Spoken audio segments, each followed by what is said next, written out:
Hi, I'm Jim Smith. This is the 1000. This is our post-election uh, episode or episodes. We'll see how it goes.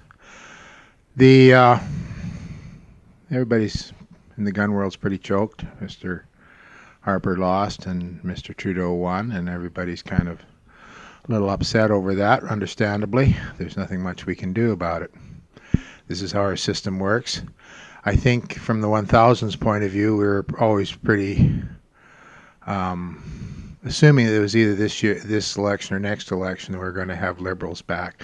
Again, 10 years is a pretty long time. In the modern age, it's actually a remarkably long time for government to survive.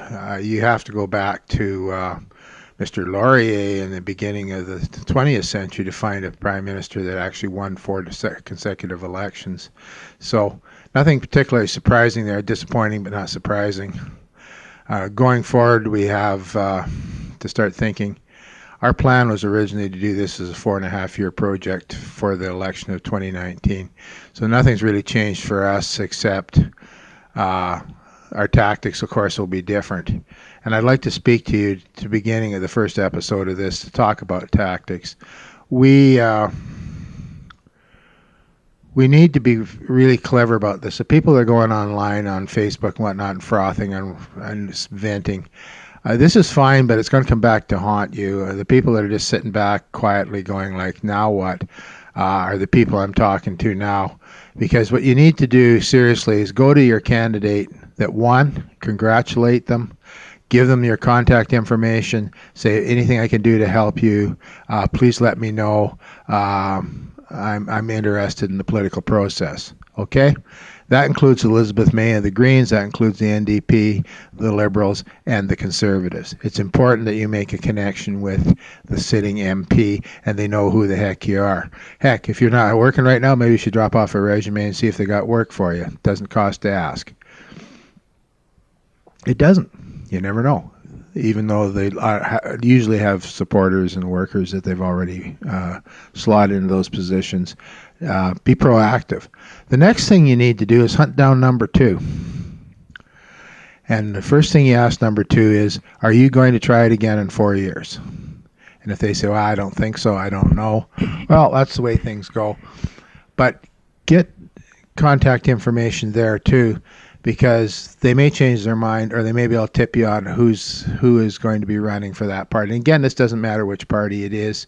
It's important that we get into the process and into the system. And as we go through the next 4 years, we'll have lots and lots of information, interviews, and advice on how to make yourself effective. You can be very effective. This political process runs pretty much the way our gun process works, with very few people doing most of the work in between elections. That's where you can get in and make yourself heard. So it's very important to meet these people, contact these people, and make sure that they know who you are. That means you may be attending a few meetings and stuff, but if you just sit back on your rump and bitch and cry and fondle your guns in your gun room, you're going to get nowhere. The people that are going to make this change are the people that are now ready and activated and motivated to get out and do it. That's the people I'm looking for. I assume there's only 1,000 of you out there in a population of 36 million. That's pretty pathetic. But the fact of the matter is 1,000 is a lot of people. When I tell political operators that I know in the various parties that I'm planning to build a cadre of operators 1,000 thick, they go, whoa, boy, would that make a difference. So it's not just me that's talking about this. So that's our first episode on the election of 2015.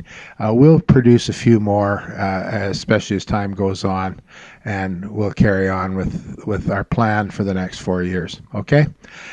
Thanks for following us. If you're not subscribing to us, please do share us.